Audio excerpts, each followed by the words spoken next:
ready to go. Good afternoon, everybody. Welcome to this book signing. Thank you very much for coming. And thanks to Ellen Ellsbury for arranging this book signing. You know, the minute that she heard about Kathy's book, she offered to host this event. So Ellen is generous and always willing eager to promote people and ideas. And I don't know about you, but I really appreciate Ellen. Anyway, I have known Kathy for many, many years, but really most personally in the last 2 or 3 years since I've had the privilege of working with her on 2 of her books. Now, we were brought together by a mutual friend, Helen Gerdes, who knew that she was looking for an editor and I was looking for something to edit. So anyway, God answered both our prayers. Anyway, in the process, I learned a good lesson that you or anybody can actually learn from as well. Like, if you have a good idea, if you really, really want to do something, pray about it and then tell somebody. Tell many people, because you never know who God is going to use to answer your prayer. And I have discovered that the more I share about my own plans, you know, that sort of thing happens. Anyway, I have come to know Kathy in the last 2 or 3 years as a really gentle, loving person with a deep faith that inspires her and gives her strength and courage. And this is evident in her life as well as in her books. Kathy says that writing has been quite a learning process. And I would agree with that. I think most of life is a learning process. The nice thing is she keeps getting better and better. So I am honored to be her friend and to introduce her to you. Please welcome Kathy Stauffer.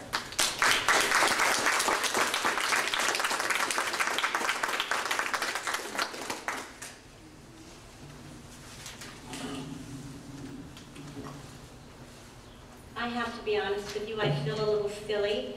I'm not used to anybody introducing me, and I'm not used to public speaking. So, but this has been a fun day, and I have ended up looking forward to this. So thank you so much for being here. And isn't this a wonderful place to have a book signing, especially when the book is about something that happened in Mitchell County over 100 years ago. Wow. I'd like to thank the Mitchell County Historical Museum for making this possible. Especially, I just remembered I have a clicker to use here.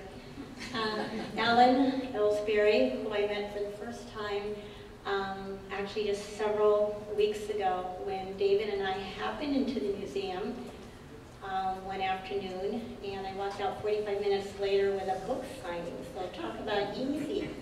People had told me that I needed to meet Ellen, and I had just never run into her before. I'd like to tell you a little bit about me and why I'm here. I've been married to my husband David for over 42 years.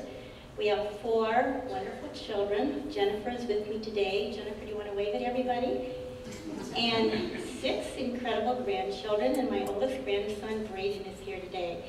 And actually, Braden, do you want to just stand up and wave at everybody? Because Braden went to a writer's workshop himself about 2 weeks ago. And so, who knows the stories that Braden will tell someday. Several months ago, I had my first Medicare physical. For those of you who haven't had that experience yet, you might like to know that it is free. My favorite color is brown. One of my favorite pastimes, besides reading and writing and spending time with my family, is simply staying at home, which tells you something about me. I cannot tell jokes. My mind just doesn't go there. It doesn't work for me.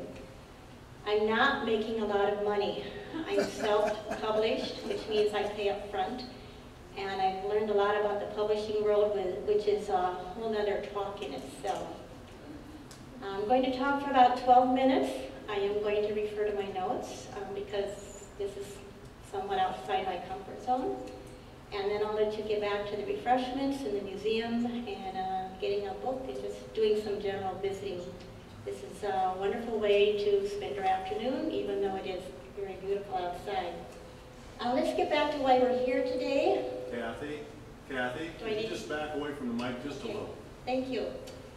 The book Thou Shalt Not. I'd like to tell you a little bit about the story behind the story and how it all started. In 1968, I took a journalism class at Augustana College, Sioux Falls, South Dakota, which opened me to the power and wonder of words. And I experimented with some poetry at the time, had some poetry published in college anthologies, and still write some poetry today. You may be familiar with Lyrical Iowa. We have quite a few people in Mitchell County who have their poetry in Lyrical Iowa, many of those being Alpha writers. And I'll tell you a little bit about Alpha writers in a little bit. But not until our youngest was in high school did I have a desire to write a book, and of course this was decades later. But 30 pages into this book, writer's block set in, and I remember saying a prayer, "Dear God, if I am to write a book, I'm going to need some help. Be careful what you pray for." A few years later, after retirement from teaching in 2009, we see in a mirror dimly, The Secret Is, and All the Rivers Run to the Sea came out in years 2010 through 2011. If you have read these books in the order that they came out, hopefully you can see a progression in my writing and in the editing. It's been a learning experience. Some people have said, your first book was really a good book, but there's some mistakes, you should have it republished. I decided to let it stand as it was because it was the first book, and it has been a learning experience. I started on a fourth book, which was to be titled Do Not Be Deceived. Someone want to make sure Shara gets in and has a place to sit?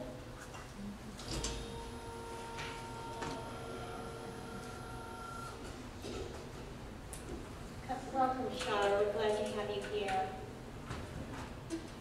I started on my fourth book. Do Not Be Deceived is the title right now. Sometimes that gets changed. When Penny Moore stepped into my life with information based on something that happened in the little community of David, Mitchell County, Iowa, established in 1893, a community that started with a merchant store, a depot, and a church.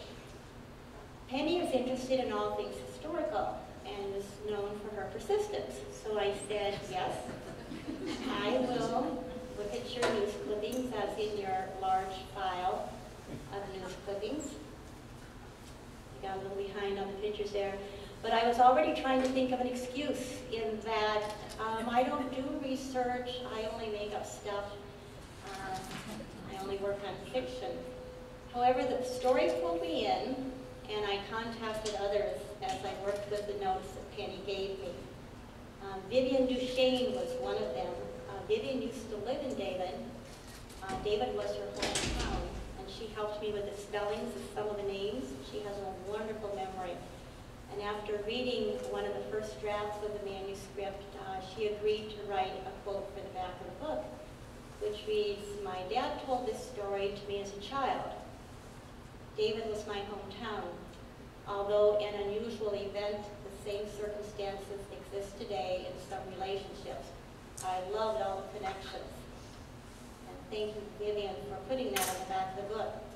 Again, after reading and rereading the court documents from newspapers that printed them during that time, taking notes, making a timeline, reading the court documents, again, they weren't necessarily easy reading material. And doing some research on my own as far as what was happening in the rest of the world during this time, the story started to fall into place in historical fiction format. Months later, I asked first readers to take a look at it. Penny and Francis Morse pointed out missing details because they'd heard the story, read about the story many times. Dorcas liked the story. I mean, she liked the cover, but she said, "You're not done yet, are you?" Which kind of set me back a little bit because I thought I was. And even though I used to be a typing teacher, there were the typos. Retired Sheriff Kurt Yonker has always had an interest in this story. He even has or had a desk in his office made by the prisoner in a workshop when the prisoner was in the reformatory. And I asked him to read the manuscript, and after reading it, Sheriff Kurt Yonker's here today, shared that he doesn't usually read fiction. However, he couldn't put the book down and agreed to write a comment for the back of the book. And I don't know if you can see that in the back, but that reads, Stauffer used a true story from rural Iowa in the late 1800s and created an historical novel that will keep you spellbound until the end when a quiet village exploded with the ultimate evil. Thank you, Kurt Yonker.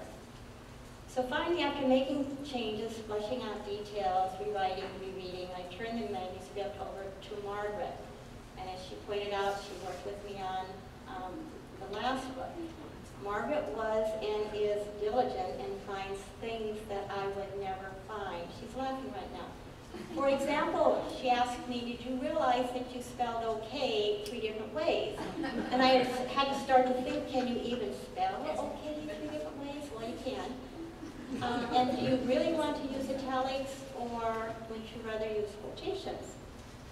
And she prefers not to use A words, and I'm kind of caught up in A words. She prefers ED words. However, I left Margaret speechless with the ending, although not intentionally, and for reasons most of you may never know. Another story for another time, perhaps. And please don't ask Margaret today, as her lips are sealed. We've already talked about that. David, Iowa thrived due to the Chicago Great Western Railroad. It left town and many businesses along with it around 1933. So for 40-some years, this little town existed with many stories to tell. But this particular story was the talk of the town when it happened, of course, and for decades to come. The church remains. If you've been out there, you know it's still there. If you look at the signpost, you see it's located on Shadow Avenue. Now, I'm a writer, and I shared earlier that I'm intrigued by the wonder and power of the written word. Writers use dictionaries a lot. So, even though I thought I knew the definition of shadow, which we all do, I looked it up, and I'm going to give you the definition of shadow. An imperfect and faint representation, an altered form, an influence causing a spell. Think about David, Iowa. Think about the story, Thou Shalt Not, and remember the church on Shadow Avenue that still stands. Before finishing here by reading the introduction, I'd like to thank my husband who puts up with me often having my fingers at the word processor. Thank you, David. My husband and I moved to Osage in August of 1978. Actually, Jennifer was inside my tummy at the time. Our 4 children graduated from high school here. Osage was an outstanding place to educate and raise our children. There is a definite sense of community. And as you well know, there are a lot of exciting things happening in Osage right now. I'd like to thank the Alpha Writers, and if you are an Alpha Writer, would you just please stand up? Don't be shy. We have a few of them here. Steve, okay, Bonnie was, okay, wonderful. Thank you. They're continually encouraging with reminders that we are writers. It's what we like to do. Whether we're published or not, we are still writers, and we enjoy doing this. We have poets, we have people who write articles for magazines, and we have several people who are working on books. With their encouragement, I can honestly say that I would not be here, I would not be standing up here in front of you today without their encouragement. And again, thank you to Ellen and the Historical Committee, the posters, the promotion, the line and sheets, the encouragement, opening this up this afternoon. What a wonderful opportunity. Before reading the introduction to the book, I have a mystery I'd like to have you help me solve. The cover of the book is an actual picture taken of the Chicago Great Western Railroad in David, Iowa in the late 1890s. On the book binding, and some of you have it in your hands right now, there's a picture of the church at the time. It's just a little tiny church about this big. I asked that they put it on the back and then put the writing on top of it, but they said that it would make it too dark. So the church is on the book too, although it's very small. Back to the mystery question. Who is the individual beside the train? It's a real person and it's probably related to someone who's still around here. I don't know. But while you're pondering about how to go about this kind of research, I'll read the introduction to you.